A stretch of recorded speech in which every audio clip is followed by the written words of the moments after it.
আমরা সূর্য নমস্কার দেখছি, শুধুমাত্র সূর্যদেব।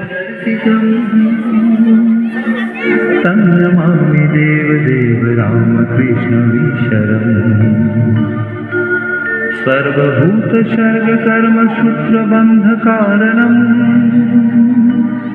येन कर्म पापपुण्यतारतम्य साधनम् बुद्धिभाषसाक्षिरूप सर्वकर्मभासनम् तं नमामि देवदेव रामकृष्णमीश्वरम् सर्वजीवपापनाशकारणं भवेश्वरम् स्वीकृतं च गर्भवासदेवदानमीदृशम् यापितं लीलाया च येन दिव्य। আসনে বাড়লে গ্রন্থির বল, রোগ পালাবে রসাতল। আমরা কিছু আসন দেখবো ওদের। শুরু করো। বাচ্চারা যতক্ষণ করছে আপনারা সবাই কিন্তু হাততালি দেবেন, তাহলে এদের উৎসাহ বাড়বে, আমাদেরও একটা শরীরচর্চা হয়ে যাবে। হাততালি সব থেকে একটা বড় ব্যায়াম। আমরা দেখছি পদ্মাসন, পদ্ম ফুলের পাপড়ির মতো পায়ের দুটি পাতা। পদ্মাসন শ্রেষ্ঠ আসন, ধ্যানের সর্বসিদ্ধিদাতা।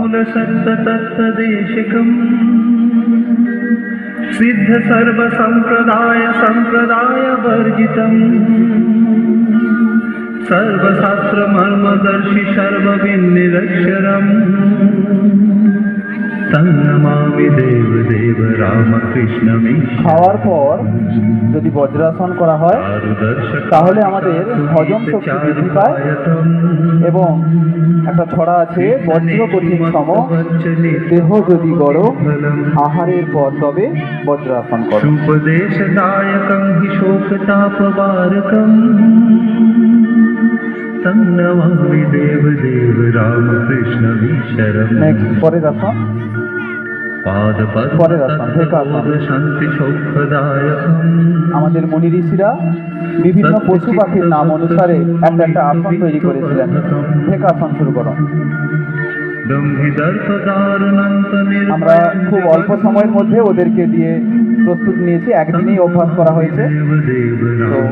তো পরে আরো সময় নিয়ে ভালো করে ওদের দিয়ে আরো সুন্দরভাবে অনুষ্ঠান উপস্থাপনা করব।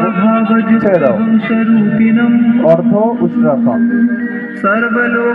ছোট বাচ্চাদের মেরুদণ্ড নমনীয় করার জন্য আমরা দেখছি অর্ধ উষ্ট্রাসন। ছেড়ে দাও। পরবর্তী धर्महानहारकं धर्मकर्मवारकम् लोकधर्मचारणं च। সবাই একটু হাততালি দিই, জোরে হাততালি দিই একটু সবাই। त्यागिके हि सर्वनित्यपावनं द्विपङ्कजम् तं नमामि देवदेव रामकृष्णमीश्वरम् तं नमामि देवदेव रामकृष्णमीश्वरम्। একটু জোরে হাততালি হয়ে যা। খুব সুন্দর, ছেড়ে দাও। টাকায় মেলে আলু পটল, টাকায় মেলে অন্ন, টাকা দিয়ে স্বাস্থ্য কিনুন, স্বাস্থ্য এখন পণ্য। আমরা প্রথমে শুরুতে ছোট এক বাচ্চার মুখ থেকে একটা বাণী শুনেছিলাম, যে জল দিয়ে শরীর ভেজায় সে কাপড় বদলায়, যে ঘাম দিয়ে শরীর ভেজায় সে ভাগ্য বদলায়, আর যে রক্ত দিয়ে শরীর ভেজায় সে ইতিহাস বদলায়। আপনারা কি জানেন এটা কার বাণী? ওর মুখ থেকেই শুনবো যে বাণীটা কে বলেছিলেন। নেতাজি সুভাষচন্দ্র বসু। তাহলে শুনলাম, আমরা শুধু শুনেছি তোমরা আমাকে রক্ত দাও, আমি তোমাদের স্বাধীনতা দেব। এই বাণীটাও কিন্তু নেতাজিরই বলা। তাহলে ছোটরা বলবে সেই কথা, জুড়িয়ে যাবে মনের কথা। আজকের মতো আমাদের যোগা অনুষ্ঠানের বিরাম নিচ্ছি। পরবর্তীকালে সমস্ত ছেলেমেয়েদের নিয়ে, ছাত্রছাত্রীদের নিয়ে ওদের মানবত্ব থেকে দেবত্বে উন্নীত করতে আমরা এই যোগ চর্চাকে চালিয়ে রাখবো। ধন্যবাদ।